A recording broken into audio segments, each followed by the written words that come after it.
నమస్తే, welcome to our channel. నేను సౌజన్య. CBI మాజీ జేడీ లక్ష్మీనారాయణ గారు పొలిటికల్ పార్టీని అనౌన్స్ చేశారు. పొలిటికల్ పార్టీ అనౌన్స్ చేయడానికి, పార్టీ పెట్టడానికి కూడా ఫండ్స్ ఎవరిచ్చారు, వెనక ఎవరున్నారు, ఇది కేఏ పాల్ గారు క్వశ్చన్ చేసినటువంటి మాట. మరి ఈ అంశానికి సంబంధించి మనతో మాట్లాడడానికి ఈరోజు మనతో పాటు ఉన్నారు senior journalist, senior political analyst CS Rao ఉన్నారు. వారితో మాట్లాడదాం. నమస్తే అండి. నమస్తే సౌజన్య. అంటే పొలిటికల్ పార్టీ పెట్టాలంటే క్రోర్స్లోనే పని అవుతుంది. క్రోర్స్ ఉంటేనే, అంటే కోట్లు ఉంటేనే పనులు అవుతాయి. పార్టీ పెట్టడానికి అంత ఈజీ కాదు అని టాక్ వినిపిస్తోంది.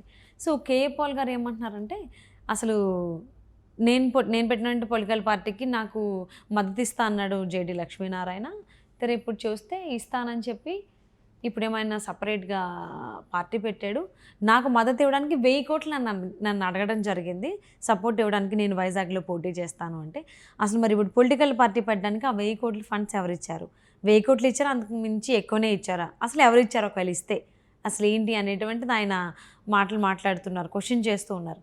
అసలు ఏంటిది కేఏ పాల్ గారుకి సపోర్ట్ చేస్తాను అని జేడీ లక్ష్మీ గారు అనడం ఏంటి, డబ్బులు అడగడం, అసలు ఏంటి ఇదంతా స్టోరీ? జేడీ లక్ష్మీ అని పార్టీ అనౌన్స్ చేశారు. ఆయన ఏదో జై భారత్ పార్టీ అనేది పెట్టుకున్నారు. కొత్త పార్టీ పెట్టిన తర్వాత రకరకాల విమర్శలు, రకరకాల అభిప్రాయాలు బయటకు వస్తున్నాయి. అసలు ఆయన కొత్త పార్టీ పెట్టాల్సినటువంటి అవసరం ఏమొచ్చింది అనేది కొంతమంది అయితే, కొత్త పార్టీ పెట్టడం వెనుక ఎవరున్నారు అనేది మరికొన్ని సందేహాలు వస్తున్నాయి. ఇలాంటి సమయంలో కేఏ పాల్ బయటకు వచ్చారు. కేఏ పాల్ వచ్చి మీడియా ముఖంగా ఏమంటున్నారు, నేను వైజాగ్లో పోటీ చేస్తే నాకు మద్దతు ఇస్తానని చెప్పాడు. దానికి గాను 1000 కోట్లు అడిగాడు ఆయన. 1000 కోట్లు ఉన్నాయా అని చెప్పి అడిగాడు ఆయన. సో ఇప్పుడు ఆ 1000 కోట్ల రూపాయలు ఎవరిస్తే పార్టీ పెట్టాడు? అసలు యాక్చువల్గా ప్రజాశాంతి పార్టీలో కలిసి పనిచేస్తానన్నాడు నాతోటి. ప్రజాశాంతి పార్టీ నాది, రాబోయే రోజుల్లో అధికారంలోకి నేనే వస్తున్నాను. ఆంధ్రప్రదేశ్లో, తెలంగాణలో కూడా నేనే రావాలనుకున్నాను, వచ్చి ఉండేవాడిని, కానీ రాలేకపోయాను కొన్ని కారణాల వల్ల. కానీ ఆంధ్రప్రదేశ్లో నేనే ముఖ్యమంత్రి అయ్యేది రాబోయేటువంటి రోజుల్లో.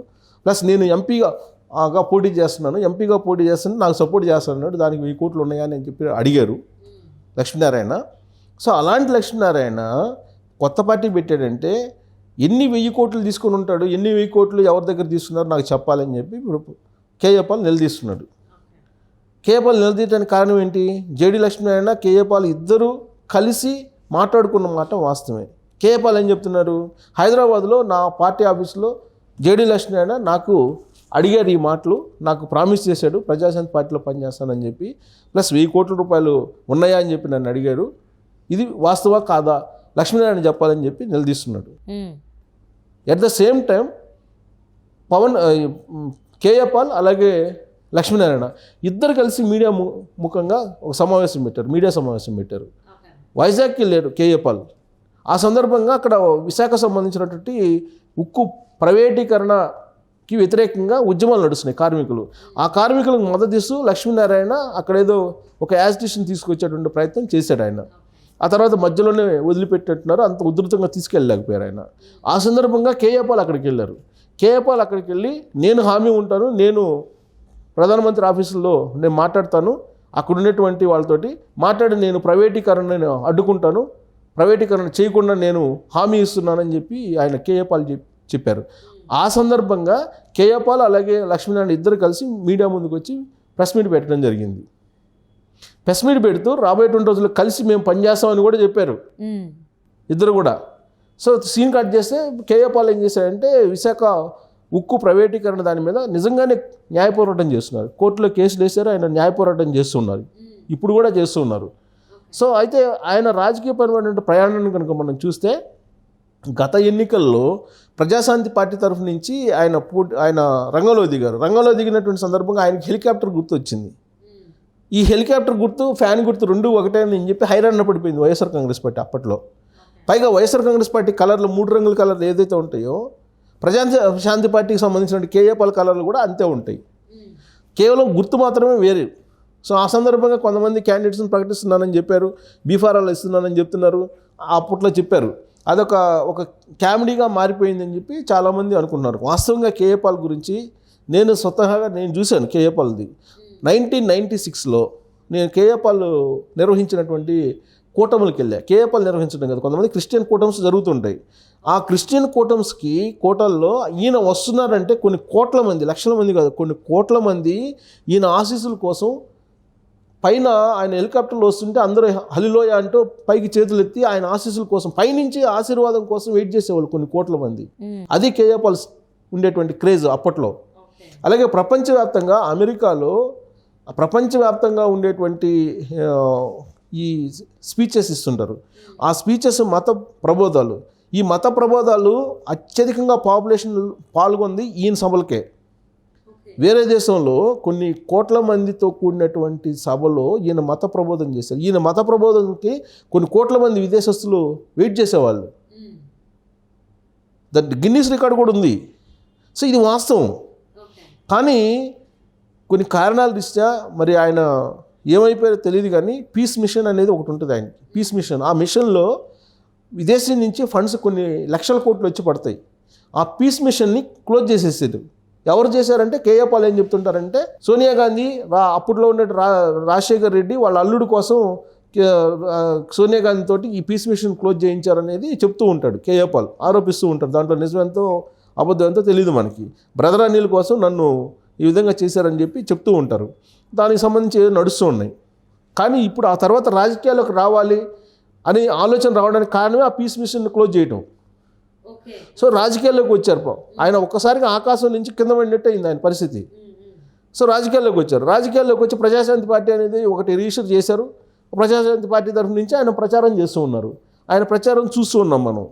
సో ఇక్కడ కూడా తెలంగాణలో కూడా ప్రచారం చేశారు. తెలంగాణలో కూడా కొంతమంది బీఆర్ఎస్ పార్టీకి సంబంధించినటువంటి వాళ్ళు ఆయన్ని కొట్టడం జరిగింది. ఆయన కొట్టిన రోజే చెప్పాడు, రాబోయే రోజుల్లో బీఆర్ఎస్ పార్టీ రాదు అని చెప్పి నేను శాపం ఇస్తున్నాను, నేను శపిస్తున్నాను, నేను దైవదూతని, నేను శపిస్తున్నానని చెప్పి ఆయన చెప్పడం జరిగింది. అలాగే ఇప్పుడు ఆంధ్రప్రదేశ్లో కూడా ఎట్టి పరిస్థితుల్లో జగన్మోహన్ రెడ్డి అధికారంలోకి రారు అని చెప్పి చెబుతున్నాడు కేఏ పాల్. నేను శపిస్తున్నాను, అసలు ఇలా రాష్ట్రాన్ని భ్రష్టు పట్టించారు అని చెప్పి ఆయన చెబుతున్నారు. సో ఈ క్రమంలో ప్రజాశాంతి పార్టీ అధికారం రావాలని ఆయన ఏదో ప్రచారం చేస్తున్నారు. సో ఈ క్రమంలో అనేక మంది ఆయన్ని కలవాలి, మీరు రండి, మనందరం కలిసి పోరాటం చేస్తున్నామని ఆయన చెప్తున్నాడు. అయితే ఒక ఎంపీ స్థానానికి 1000 కోట్ల రూపాయలు ఉన్నాయని చెప్పి నన్ను అడిగారు కాబట్టి ఇప్పుడు కొత్త పార్టీ పెట్టాడు. ఎవరు ఇస్తే ఆ పార్టీ పెట్టాడు, జగన్మోహన్ రెడ్డి ఇచ్చాడా అని చెప్పి అనుమానం వ్యక్తం చేస్తున్నాడు ఆయన కేఏ పాల్ అని చెప్తున్నాడు. జగన్మోహన్ రెడ్డి ఎంత ఇచ్చాడు మీకు? ఒక ఎంపీ స్థానానికే నాకు 1000 కోట్లు ఉన్నాయని చెప్పి అడిగావు కదా నువ్వు. ఒక కొత్త పార్టీ పెట్టి రాష్ట్రం మొత్తం పోటీ చేయాలని అనుకుంటున్నావు కదా, మరి ఎన్ని వేల కోట్లు ఇచ్చాడు జగన్మోహన్ రెడ్డి నీకు? నీ వెనక జగన్మోహన్ రెడ్డి ఉన్నారా లేకపోతే ఎవరు ఉన్నారు నాకు చెప్పు అని చెప్పి ఇప్పుడు నిలదీస్తున్నారు. దాని మీద ఇప్పటివరకు లక్ష్మీనారాయణ అయితే రెస్పాండ్ కాలా. ప్లస్ లక్ష్మీనారాయణ పార్టీ అనౌన్స్ చేయగానే ఆయన మీద వస్తున్నటువంటి విమర్శలు సోషల్ మీడియాలో మనం చూస్తున్నాం. అసలు ఆయన ఫస్ట్ ఒక సిబిఐ డైరెక్టర్గా ఉండి ఆయన చేసింది ఏంటి? జగన్మోహన్ రెడ్డి కేసులు విచారించడమే ఆయన చేసినటువంటి హీరోయిజం అని చెప్పి అనుకుంటున్నారు. దేశంలో అనేక కేసులు ఉన్నాయి. సిబిఐ అధికారులు విచారించారు. ఇంతకన్నా పెద్ద కేసులు విచారించినటువంటి వాళ్ళు కూడా అనేక మంది ఉన్నారు. కానీ జగన్మోహన్ రెడ్డికి సంబంధించినటువంటి కేసు మాత్రమే విచారించడం కారణంగా ఈయన ఒక సెలబ్రిటీ అయిపోయారు లక్ష్మీనారాయణ. మంచి క్రేజ్ వచ్చింది. సో ఆ తర్వాత ఆ క్రేజ్ని చూసుకున్న తర్వాత ప్రజలందరూ నాతోటి ఉన్నారని చెప్పి ఆయన భావించి వాలంటరీ రిటైర్మెంట్ ఇచ్చేసి రాజకీయాల్లోకి వచ్చాడు. రాజకీయాల్లోకి వచ్చినటువంటి తొలి రోజుల్లో ఏమన్నారు ఆయన, నేను వ్యవసాయం అంటే నాకు ఇష్టం అని చెప్పి వ్యవసాయ శాఖ మంత్రి నాకు కావాలి, వ్యవసాయ శాఖ మంత్రి కావాలనుకుంటున్నాను, ఇలాంటివన్నీ చెప్పారు. రైతులతోటి కొన్ని ముఖాముఖి కార్యక్రమాలు కూడా పెట్టుకున్నారు. సో అప్పట్లోనే కొత్త పార్టీ పెడతారా లేదంటే ఏదైనా పార్టీకి చేరతారని చెప్పి చర్చ నడిచినటువంటి సందర్భంగా తెలుగుదేశం పార్టీలోకి ఆయన వెళ్ళేటువంటి అవకాశం ఉందని చెప్పి కొన్ని రోజులు నడిచింది. కాదు బీజేపీలోకి వెళ్ళేటువంటి అవకాశం ఉందని చెప్పి కొన్ని రోజులు చర్చ నడిచింది. సో అప్పుడు జగన్మోహన్ రెడ్డి కేసు విచారించినటువంటి సిబిఐ అధికారిగా ఆయనకి తెలుగుదేశం పార్టీ టికెట్ ఇవ్వాల. ఎందుకు సహజంగా ఇవ్వాలి తెలుగుదేశం పార్టీ, కానీ ఇవ్వాల. తెలుగుదేశం పార్టీతోటి సంబంధాలు ఉండి లక్ష్మీనారాయణకి, అందుకే జగన్మోహన్ రెడ్డిని అరెస్ట్ చేశాడు లక్ష్మీనారాయణ అనేది అప్పట్లో ఆయన మీద ఉన్నటువంటి అపవాదు. పోనీ బీజేపీ వాళ్ళు ఏమైనా ఇచ్చారంటే బీజేపీ వాళ్ళు ఇవ్వాలి ఆయనకి టికెట్. సో లాస్ట్కి ఏం చేశారు, జనసేన పార్టీ నుంచి 2019లో వైజాగ్ ఎంపీ అభ్యర్థిగా పోటీ చేశారు. సీన్ కట్ చేస్తే ఆయనకు 3వ ప్లేస్లో ఉండిపోయారు. సో కాబట్టి ఆ జనసేనలో కూడా కంటిన్యూ అయ్యారంటే కంటిన్యూ కాల. పవన్ కళ్యాణ్ యొక్క భావం, ఆయన భావజాలం, ఆయన మాట తీరు, ఆయన ఆలోచన సరళి నచ్చలేదని చెప్పి బయటకు వచ్చేసాడు. బయటకు వచ్చిన తర్వాత ఇప్పుడు చాలా కాలం నుంచి ఏ పార్టీ అయినా పిలుస్తుందేమో అని చెప్పి వెయిట్ చేశారు ఆయన. ఏ పార్టీ ఆయన పిలవలేదు. సో దీంతో కొత్త పార్టీ పెట్టాలనేటువంటి ఆలోచన గతంలోనే అనేక సార్లు చేశారు. ఎవరెవరు చేశారు? సామాజిక కోణం నుంచి ఒక కొత్త పార్టీని పెట్టాలని చెప్పి బీసీలు కాపులు కలిసి ఒక కొత్త పార్టీ పెట్టాలని హైదరాబాద్లో 2 సార్లు మీటింగ్లు పెట్టారు. అప్పట్లో మీటింగ్ పెట్టినటువంటి వాళ్ళు ఎవరు? బొత్స సత్యనారాయణ, తర్వాత ఈ జేడి లక్ష్మీనారాయణ, ఇలాంటి వాళ్ళు ఉన్నారు. అదే ముద్రగడ, కత్తి పద్మరావు ఇలాంటి వాళ్ళు పెట్టారు.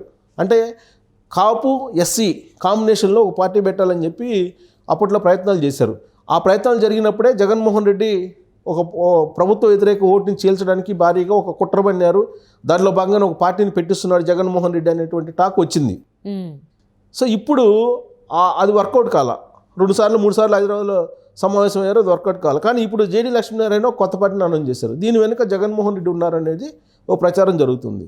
సో దానికి ఆజ్యం పోసేలా ఇప్పుడు కేఏ పాల్ తెర ముందుకు వచ్చేసి ఆయన మాట్లాడుతున్నారు.